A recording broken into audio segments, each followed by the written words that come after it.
Hey y'all, it's Ashley Bookishrealm and I'm back with another video. So I am trying to get ahead of the game with doing some filming for the first time in my life. I have planned out some videos for the month, which is unlike me in so many different ways. But we're going to be talking a little bit about that today because clearly the title of this video is my 2022 reading plan, video plans, channel goals, or whatever. I probably haven't even really decided on the title yet. It'll be something along those lines.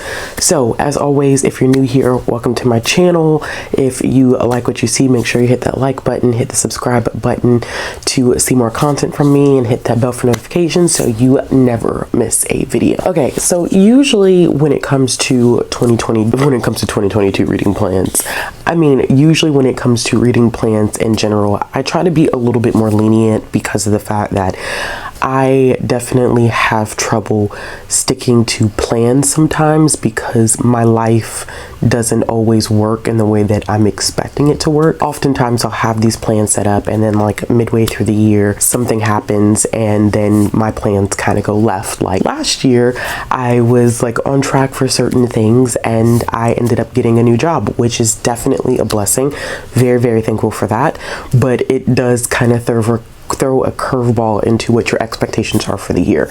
So that's definitely something that has made me kind of be a little bit more lax when it comes to setting up reading goals and reading plans and channel plans and goals or whatever.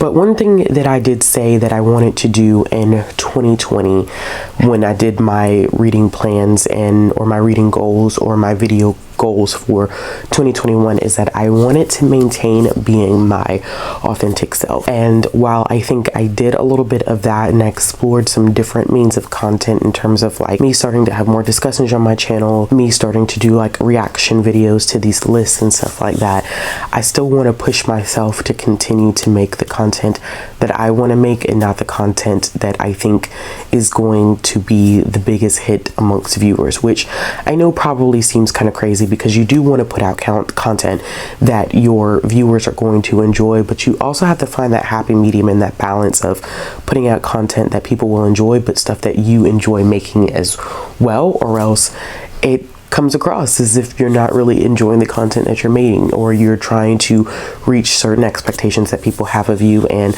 I think I'm just getting to a point in my life where, you know, hitting my 30s now is just kind of like you don't want to continue to maintain trying to meet everybody's expectations and letting go of what you want and what you need in your life. And I think that's very applicable to what I'm going to be doing with my reading goal and my video expectations for 2022.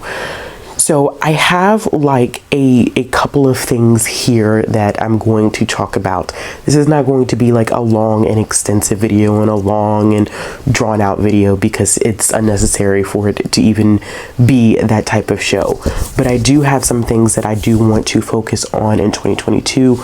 I won't be upset with myself if I don't make these goals, but I do want to work harder towards achieving these goals. So I do set a Goodreads goal every single year. My Goodreads goal for this year, I think I put it at 250 books.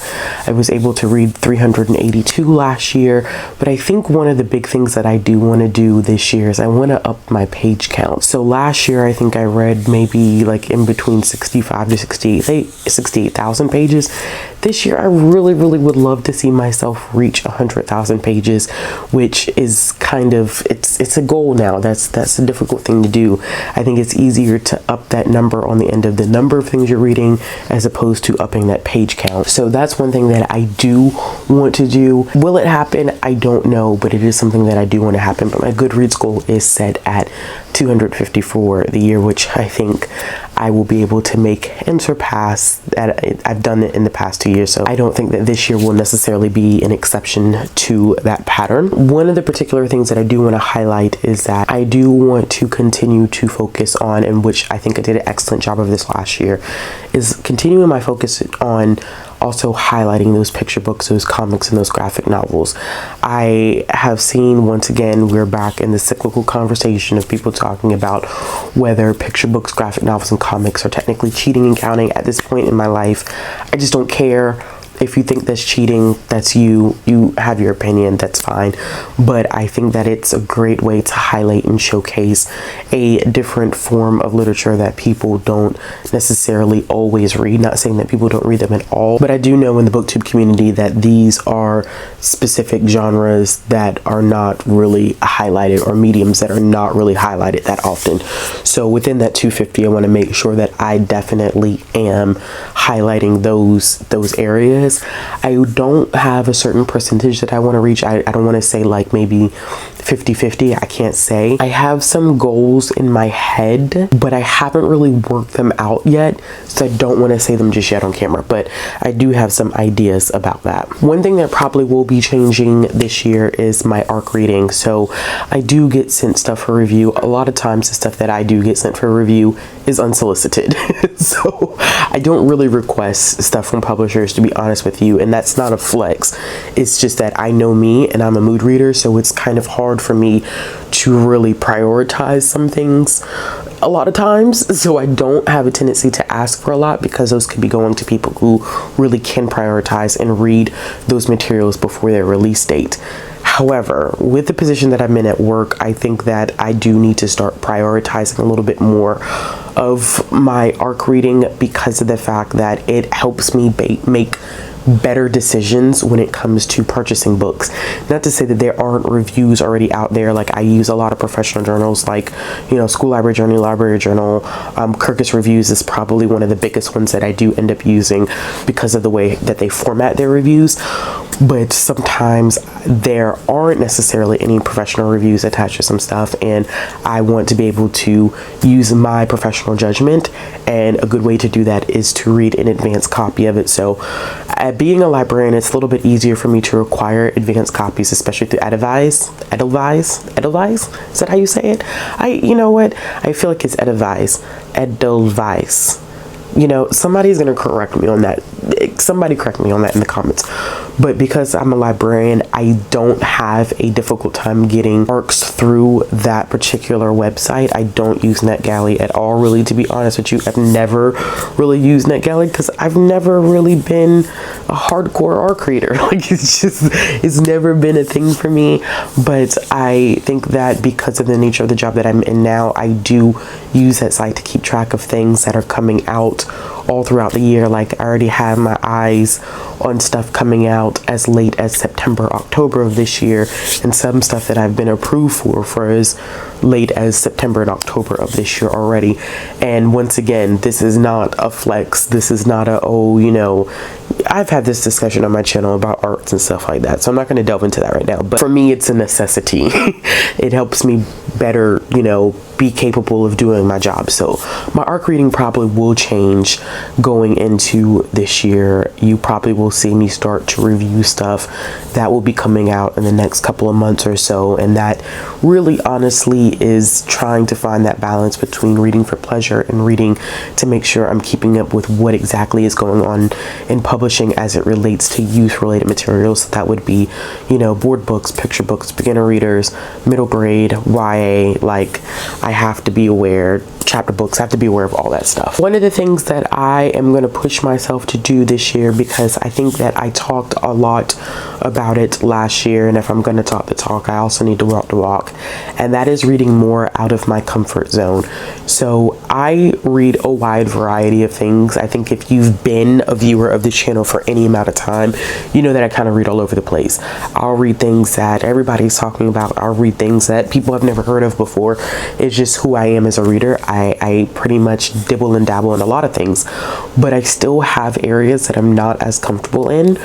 And there's 3 specific areas, and that's typically science fiction, fantasy, and translated works are typically my weakest areas. Classics as well. Those are my weakest spots where I don't really delve much into it. You'll see me pick something up like every once in a blue moon, but really, like, it's not a consistent thing. But this year I do want to push myself to read a little bit more out of my comfort zone. I am typically known for, you know, my comics, my graphic novels. I read manga. Hard-hitting contemporaries are usually my thing. I do delve into literary fiction a little bit. I, you know, picture books, chapter books, you know, middle grade, I read all over the place. But like, especially adult sci-fi and fantasy, I am not well versed in that whatsoever, and I think that I want to try a little bit more. Not all of a sudden become this adult sci-fi fantasy expert, because that's just a no-go. That's not gonna happen. But really kind of push myself to at least try to read a few of those this year. Translated works as well. I think that's always been a problem area for me. I mean, usually the most translated that I do is the manga that I read every single year. Of course, all that stuff is translated from Japanese, but I mean, like, just literature outside of graphic works that are translated. So I am already reading a translated work for January, and that is Violetta, and so far so good. I'm enjoying it. So we are starting off this year pretty good. Let's just hope that I keep it up for the rest of the year. Okay, so those are kind of things I'm looking at in reading goals. As you can see, like, it's really loose. It's not this super structured thing, because I know me. I know me better than anybody else, and I have to keep it this loose, but I did want to focus in on those areas. But now kind of switching over to some things that I have in mind for my channel. I currently hit 22K, which thank you so much to all of you. I appreciate it. Those of you who have stuck by me through the very beginning, I adore it. I love it. I appreciate it. I never thought in a million years that this is a place that I would be at. I, you know, always said that, you know, I would just make the content because it's something that I love doing, and I didn't think that I would ever get a following of this size. So I really do appreciate all of the love and support. It truly does mean a lot to me. But I think that I want to continue to shift to doing what makes me happy in terms of content, and what I would like to see in my channel, like more of me and not necessarily more of what BookTube is used to seeing. And I think I've always kind of struggled with that a little bit. I think we all do struggle with that balance of doing what we want to do and then doing what we think BookTube expects of us, the BookTube community, and, you know, being worried about, you know, oh, if I do this, I know that people are not going to necessarily watch it, and trying to find that balance of, like, do what you do, the views will come. If they don't come, somebody's watching it, somebody appreciates it, somebody enjoys it. So like I said, that's definitely a hard balance. But I think for some of the goals that I have for my channel going into 2022 is that I do want to maintain doing 2 to 3 videos a week. One thing that I do want to be better about this year, because I have such a hectic schedule and because my daughter's getting older and, you know, have a lot of stuff that goes on at work, is to plan my videos out for the month. I typically don't do that. I kind of just, you know, whatever happens, happens. That's how I've always been. But I think that in order to maintain some semblance of consistency on this channel, I'm going to have to plan in advance and shoot in advance. So I have basically 2 things that I can do in terms of filming. I had been, when I was doing Vlogmas, I was getting up early and filming, and that really worked. Or I know that, like in this instance now, I'm filming super late at night, but it's also the weekend. So it's not as stressful, because it's not like I have to get up early or anything like that. So I think those are going to have to be my 2 arenas in which I decide when I'm going to film, and I'm going to have to bulk film. And bulk filming will help, or will be most helpful, if I have all of my content planned out the way I need to have my content planned out. So with that being said, I do have all of my videos planned out for January already. They're all planned out. I do want to do something else, which is pretty interesting. I don't necessarily want to follow a format, but there's some requirements of myself that I have. So I do want to have at least 1 to 2 reading vlogs a month. I was thinking about going back to doing the weekly reading vlogs again, but it's just so hard. And every time I go back and I try to do it again, I'm like, girl, you can't do this. Like, you want so bad to do these weekly reading vlogs, but you literally just don't have the capacity, because there's nothing that goes on during your week that would constitute a weekly reading vlog. I am going to kind of nix the idea of a weekly reading vlog for right now, but I do want to have 2 reading vlogs a month that are, I guess, what you would call specialty reading vlogs, meaning that it could be me just reading one book and doing a reading vlog for that one book, or I could be doing a reading vlog that has a specific theme and giving myself enough time, like one reading vlog in the beginning of the month, one reading vlog at the end of the month, so I have at least 2 weeks to do these reading vlogs, and not to put so much pressure on myself, not to be like I have to read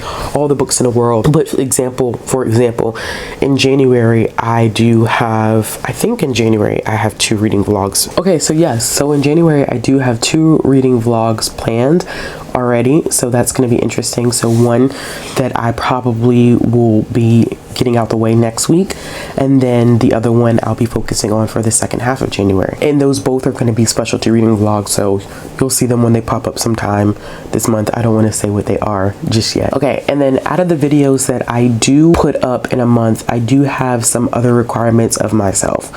So I need to feature at least 1 video a month on comics. Like that is my thing. I really want to hone in on the idea of how much I love comics as a medium, as a form of storytelling, as much as I read them. I read so many comics last year, y'all. It's ridiculous how many. I felt like, you know, a good 25 to 30% of my reading last year was nothing but comics. So with that being said, I do want to take all that reading material and turn it into content on my channel. So at least 1 video a month, I want to have a video that specifically focuses on comics. I want to have 1 video a month that specifically focuses on recommendations. I don't feel like I do enough recommendations on my channel, and I read enough to give recommendations, and I feel like sometimes I read things that are not always necessarily talked about on BookTube, and a lot of times people only hear about those things when I do my wrap-ups. So I would like to do at least 1 video a month that focuses on recommendations. I want to do 1 standalone review a month. Standalone reviews are not things that do well on BookTube, but I like standalone reviews, to be honest with you. These are videos that do well over time because you have to give people the time to read the book. I have done standalone reviews and I have really enjoyed them. I like watching other people's standalone reviews, so I do want to do 1 standalone review a month. Now, I don't know if this is going to be like a review where I'm just reviewing 1 book, whether it be a series review or whether it'll be like a specialty review. Like I've done standalone reviews in the past where I've taken a theme and reviewed 3 materials. Like I think in 2020 I did one that focused on colorism. I've done one when I read Emma DeBerry's book Twisted. I reviewed her book but then also talked about my own black hair journey. So, you know, those standalone reviews, and then kind of mix it up at the same time too. So we'll see what I decide to do every single month. And then I want to do 1 library related video every single month as well. I think that librarianship, it gives me a unique view on a lot of things, so I definitely would love to continue to incorporate that into my channel. But last but not least, the most important thing that I want to do this year is to have fun and to take breaks when needed. I think that it's easy to get caught up in the seriousness and sometimes the drama of the community and trying to reach these unrealistic expectations and to do this and do that because we think that's what we're supposed to do. But I think that this year I want to have fun with what I'm doing in terms of my reading and my content creation, and I want to allow myself to be okay taking breaks when I need to take breaks, whether that's I just don't want to read for a week or I just don't feel like filming, and just knowing that it's okay to take that break and not stress so much about, oh, well, if I take a break then the algorithm's gonna drop me. So what? Like, what's most important is my health, especially my physical and my mental health and my emotional health. I went through a lot in December, a lot more than what people realize I went through in December. December was a very hard month for me. It was a true test of my mental health, my emotional health, my spiritual health, and I had gone to a pretty dark place and people weren't even aware that I was in such a dark place. And it was a kick in the behind to remind me that this stuff is cool, it's fun, the community is fun, but I think that we also have real lives behind the cameras and behind social media, whether that's Instagram, Twitter, book talk, whatever. And sometimes real life gets really, really real. And it's okay to step away and say, I have to prioritize X, Y, and Z, because in my real life, things are falling the hell apart. And that was me in December. I literally had so much fall apart. And you would have never known it, but when I literally had like put up on my community board and on Instagram, like I needed to step away, it was for my best interest to step away.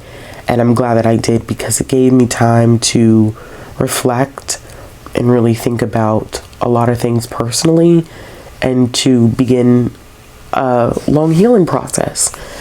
And so I want to keep in mind that when things go wrong, because as life is, things are going to go wrong this year, everything is not going to be perfect, that it's okay for me to say, you know, I need to step away, and I will be back when I'm back, when I'm ready to be back, when I'm ready to, you know, be in a healthy mental space to do this stuff. So yeah, sorry, you know, it gets a little dark at the end there, but I just want to emphasize that for everyone, like, have fun and take breaks when needed, because that's super important. But yeah, if you like this video, make sure to give it a thumbs up. If you want to see more content from me, make sure you hit the subscribe button and make sure you hit the bell for notifications so you never miss a video. Let me know in the comment box below, what are some of your 2022 reading plans? If you have an Instagram, or you have, you know, any type of like, you know, book talk, or you're on booktube, like what are your goals in terms of like content creation? Yeah, and I'll be back with another video soon.